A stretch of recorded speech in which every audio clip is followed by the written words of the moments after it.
Entrevista Venevisión. Líder en opinión. Por tu canal independiente, Venevisión. Bienvenidos a Entrevista Venevisión. Hoy nos acompaña aquí en el estudio alguien que tiene una trayectoria en los fogones de nuestro país y que además nos representa no solamente nacionalmente, sino internacionalmente. Con nosotros, Sumito Esteves. ¿Cómo estás? Bien, ¿y tú? Contento. Bien, feliz de tenerte aquí en Entrevista Venevisión para hablar de tus proyectos nuevos, a pesar de que tienes cualquier cantidad de años de trayectoria. Sumito viene hoy a acompañarnos porque trae este libro, un libro que están por bautizar, 12 pasos para cocinar la imagen de un país. Interesante el título. Queremos que nos cuentes ya de qué va, porque ya yo leí que este no es un libro de recetas. No es un libro de recetas. O bueno, sí, también se puede llamar un libro de recetas, pero otra receta. Pero nada, tenemos mucho tiempo, y cuando digo tenemos, porque al final hay mucha gente involucrada siempre en los proyectos de uno, soñando, ahí lo dice muy bien, Manual para Soñadores Gastronómicos, soñando un poco las posibilidades que tiene la gastronomía a la hora de generar un discurso cultural en Venezuela, cómo lograr que a través de ese discurso uno pueda capitalizarlo a través de, bien sea mercadeo o simplemente exportación cultural de lo que somos. Entonces, de alguna manera lo que hice fue como poner en orden un montón de ideas que había al respecto en 12 capítulos. En esos 12 capítulos hablamos, por ejemplo, de la arepa. Sí, cómo no, claro. ¿De qué otros platos tenemos? Sí, la representas hoy en la camisa. Pero, ¿de qué otras cosas nos representan a nosotros afuera? Porque, por ejemplo, leía un poco la nota de prensa y hablabas de esas cosas que la gente que está en el exterior extraña del país, de los sabores. Sí, es que de hecho, si hay algo importantísimo a la hora de que un movimiento cultural tenga sentido es que tenga embajadores, que tenga gente que también nos represente, ¿no? Indudablemente fuera. Hay muchas maneras de lograrlo, pero no hay cosa más poderosa como embajaduría que la añoranza, que el añorar sabores, la nostalgia es muy poderosa.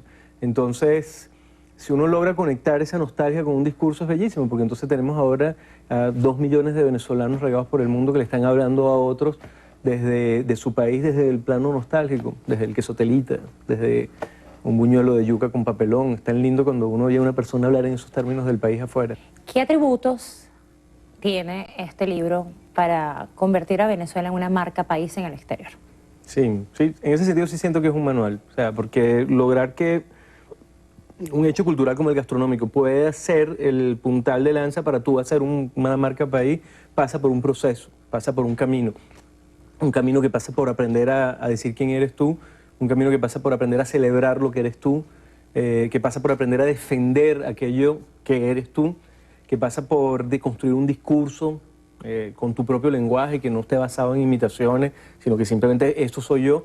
Y una vez que tú logras todo ese camino que yo te acabo de escribir, ya tienes como que todos los elementos para, asociado a una bandera gastronómica, para poder generar un discurso publicitario, literalmente, y capitalizarlo, como digo yo. O sea, es bellísimo cada vez que un país logra hacer marcas basadas en elementos culturales. A mí me encanta poner un ejemplo. La gente, yo le puedo preguntar a las personas, ¿tú te imaginas, por ejemplo, que un día un baile sea el elemento con el que vamos a mercadear a Venezuela? Bueno, es como raro, ¿verdad?, que uno diga, pero ¿no te parece raro si es el tango, en el caso de Argentina? Y entonces cuando te das cuenta que hasta un baile, es decir, una expresión cultural del pueblo, es poderosísimo a la hora de mercadear un país. Yo siento, probablemente soy gastrocentrista en el comentario, pero siento que en gastronomía nosotros tenemos una posibilidad enorme de construir una marca Venezuela para vender a Venezuela.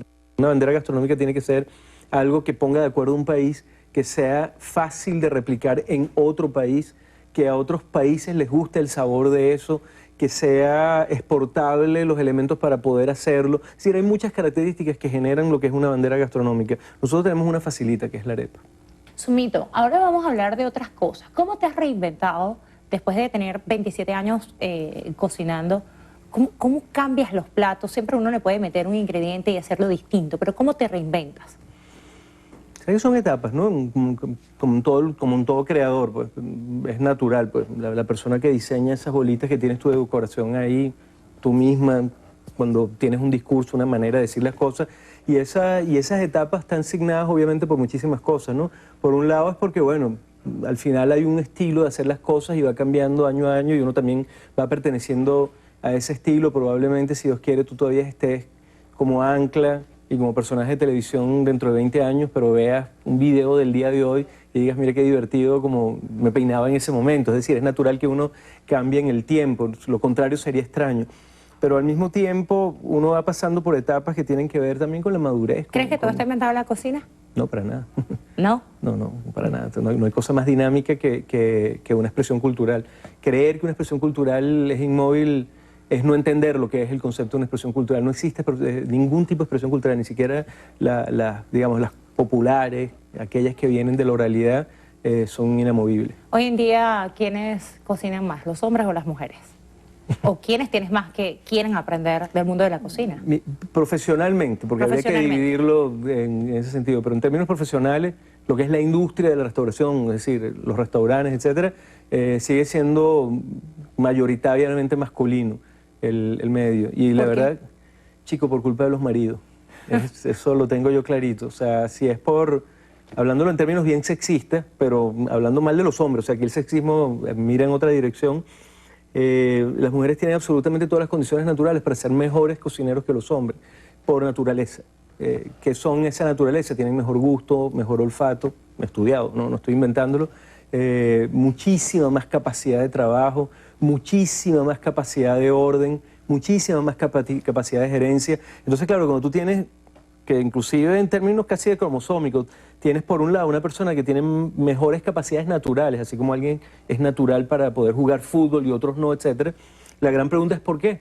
Porque entonces el que no las tiene tan redonditas esas capacidades es el que se impone, que en este caso es el hombre. Bueno, porque es un horario totalmente incompatible con lo que es una relación de pareja, de acuerdo a lo que son los códigos hoy en día todavía. No hay marido que se cale a una mujer llegando a la 1 de la mañana todos los días y que no se pare a hacerle el desayuno. Yo mismo lo he visto en cocina cada rato, como esa misma presión del matrimonio termina sacando de la cocina joyas, verdaderas joyas. ¿Qué queremos con este libro? Quiero que haya reflexión, eso por lo menos es la intención. Sé que suena un poco pedante que uno diga que lo que yo escribí genera reflexión en otros, pero obviamente esa es la esperanza que uno tiene. Gracias por haber estado aquí con nosotros, todo el éxito del mundo. ¿A todas las personas lo pueden conseguir en las librerías del país? Sí, cómo no, es de distribución nacional y de hecho ya en un mes también va a estar en formato electrónico. Ay, maravilloso. Entonces, bueno, ya ustedes lo saben, lo pueden adquirir y por supuesto seguir apoyando a Sumito. ¿Tus redes sociales? @SumitoEsteves en Instagram. Perfecto, muchísimas gracias. Hasta aquí, Entrevista Venevisión. Muchísimas gracias a ustedes por habernos acompañado.